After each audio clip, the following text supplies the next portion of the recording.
নমস্কার সকল প্রিয় ছাত্রছাত্রী, আরপিবি শিক্ষা জগৎ ইউটিউব চ্যানেলে সকল ছাত্রছাত্রীদের স্বাগত। আজকে তোমাদের ক্লাস নেওয়া হচ্ছে উপসর্গ।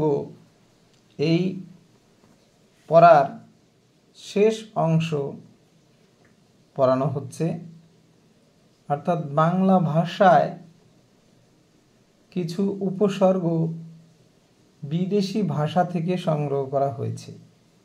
সেই বিদেশি উপসর্গ নিয়ে এখন আলোচনা করা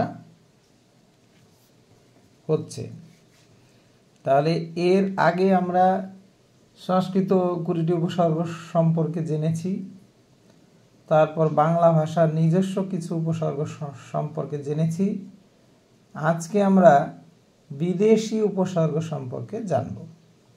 তাহলে এই বিদেশি উপসর্গগুলির কি বৈশিষ্ট্য রয়েছে বা কোনগুলোকে বলা হয় বিদেশি উপসর্গগুলি, এগুলিও কিন্তু সংস্কৃত উপসর্গগুলি যেমন ধাতুর পূর্বে বসে, এগুলি কিন্তু ধাতুর পূর্বে বসে না। এগুলি বিশেষ্য ও বিশেষণের পূর্বে বসে বা ব্যবহৃত হয়। তাহলে এটিও কিন্তু সংস্কৃত উপসর্গগুলির থেকে ব্যবহারের দিক থেকে আলাদা, কারণ সংস্কৃত উপসর্গগুলি সেগুলো হচ্ছে ধাতুর পূর্বে বসে, কিন্তু বিদেশি উপসর্গগুলি এগুলো কিন্তু ধাতুর পূর্বে বসে না। এগুলি হচ্ছে বিশেষ্য ও বিশেষণের পূর্বে বসে। তাহলে আমরা সংস্কৃত উপসর্গগুলির সাথে যে তফাৎ সেটিও কিন্তু আমরা জানলাম। এখন আমরা এই বিদেশি যে উপসর্গ, সেই উপসর্গগুলি কি কি রয়েছে এবং সেগুলির ব্যবহার আমরা এখন পরপর জানব। তাহলে প্রথমেই যেগুলি রয়েছে সেগুলো আমরা পরপর জেনে নিই। যেমন প্রথমে রয়েছে ফার্সি উপসর্গ, অর্থাৎ ফার্সি উপসর্গ যেগুলো সেগুলো সম্বন্ধে আমরা এখন জানব। যেমন রয়েছে গড়। এই গড় এটি না, অভাব ও অন্যথা অর্থে ব্যবহার করা হয়। গড় এই উপসর্গটি ফার্সি উপসর্গ। এই উপসর্গটি না, অভাব ও অন্যথা অর্থে ব্যবহার করা হয়। যেমন রয়েছে গড় মিল,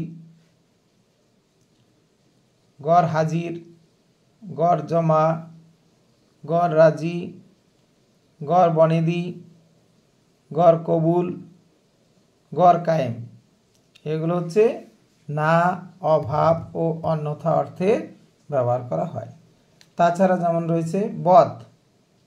বদ এটি হচ্ছে নিন্দা অর্থে ব্যবহার করা হয়। নিন্দা বোঝায় এমন অর্থে ব্যবহার করা হয়। যেমন বদলোক, বদনাম, বদ মেজাজ, বদ হজম। তারপরে যেমন রয়েছে বদগন্ধ। যেমন তারপরে রয়েছে ফি, এটি একটি উপসর্গ। প্রত্যেক অর্থে ব্যবহার করা হয়। যেমন ফি সন, ফি বছর, ফি হপ্তাহ। তাহলে এগুলো হচ্ছে প্রত্যেক অর্থে, মানে ফিরে ফিরে আসে এমন অর্থে ব্যবহার করা হয়েছে, প্রত্যেক অর্থে ব্যবহার করা হয়েছে। যেমন ফি সন, ফি বছর, ফি হপ্তাহ। তারপর রয়েছে দর। অল্প অর্থে ব্যবহার করা হয়েছে।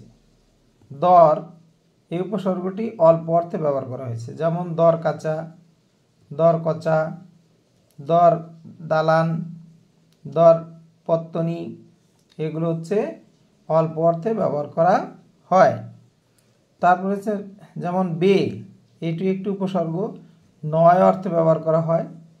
নয় অর্থে ব্যবহার করা হয়। যেমন বেগতিক, বেআইনি, বেপরোয়া, বেরসিক, বেকায়দা, বেআক্কেল, বেসুরো, বেঢপ বা বেইজ্জত, বেঈমান, বেকসুর, বেয়াদব, বেওকুফ,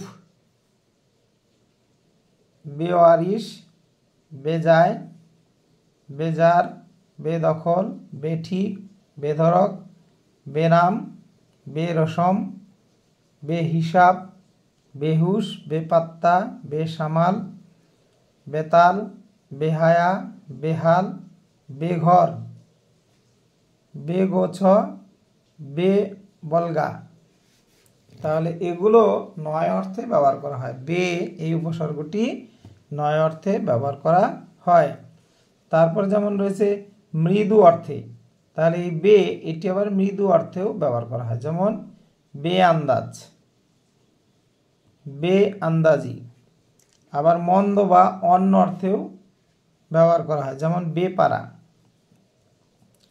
তাছাড়া রয়েছে নিম, এই উপসর্গটি প্রায় বা অর্ধ অর্থে।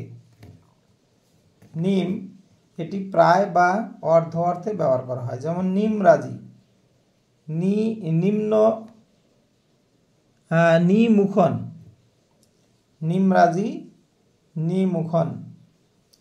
তারপর যেমন হর, হর হচ্ছে প্রত্যেক অর্থে ব্যবহার করা হয়। কি বললাম তাহলে? হর এই উপসর্গটি প্রত্যেক অর্থে ব্যবহার করা হয়, যেমন হররোজ, হরবোলা, হরেক। তাহলে এগুলো প্রত্যেক অর্থে ব্যবহার করা হয়। আবার ইংরেজি ভাষা থেকেও কিছু উপসর্গ এসেছে। তো ইংরেজি ভাষার থেকে যে উপসর্গগুলি এসেছে, যেমন হেড, হেড মানে হচ্ছে প্রধান অর্থে ব্যবহার করা হয়।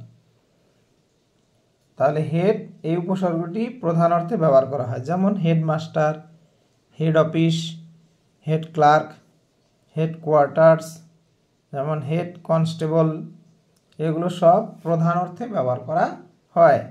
তাছাড়া যেমন রয়েছে সাব, সাব এটি হচ্ছে অধীন অর্থে, অর্থাৎ উচ্চ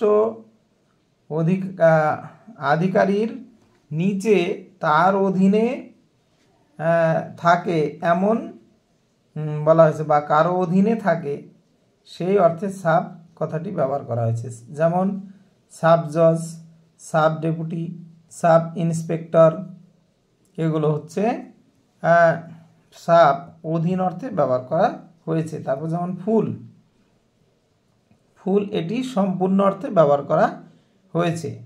ফুল এটি হচ্ছে সম্পূর্ণ অর্থে ব্যবহার করা হয়েছে, যেমন ফুল প্যান্ট, যেমন ফুল হাতা, তারপর হচ্ছে ফুল মোজা। এগুলো হচ্ছে সম্পূর্ণ অর্থে ব্যবহার করা হয়েছে। তারপরে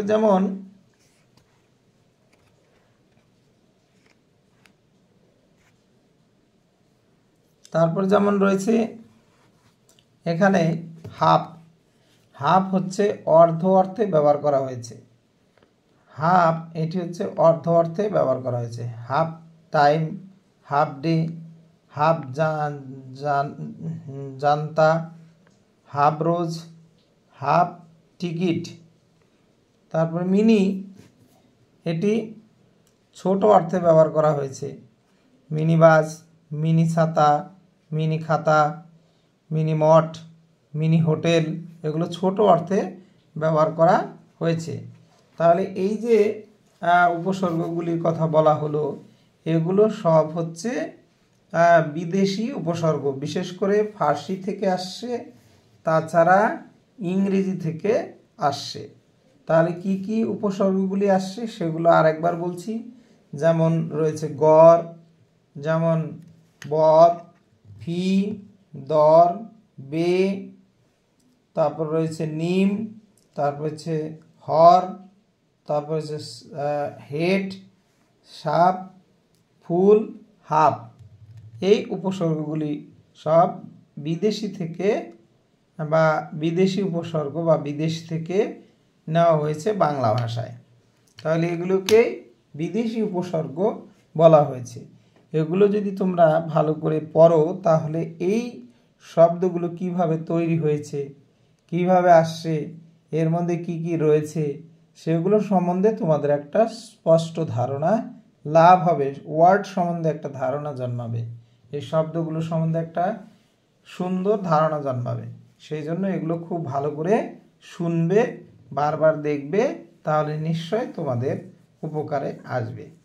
তাহলে এই উপসর্গের যে চ্যাপ্টার বা উপসর্গ নিয়ে যে আলোচনা আজকে এখানেই রাখা হচ্ছে। তোমরা বারবার দেখবে, সাবস্ক্রাইব করবে এবং তোমরা অন্যকে দেখার সুযোগ করবে, শেয়ার করবে, তাহলে নিশ্চয় আমার এই পড়া দেওয়া সার্থক হবে বলে মনে করি। ঠিক আছে, তোমরা সকলে ভালো থাকবে। আজকের ক্লাস এখানেই রাখা হচ্ছে।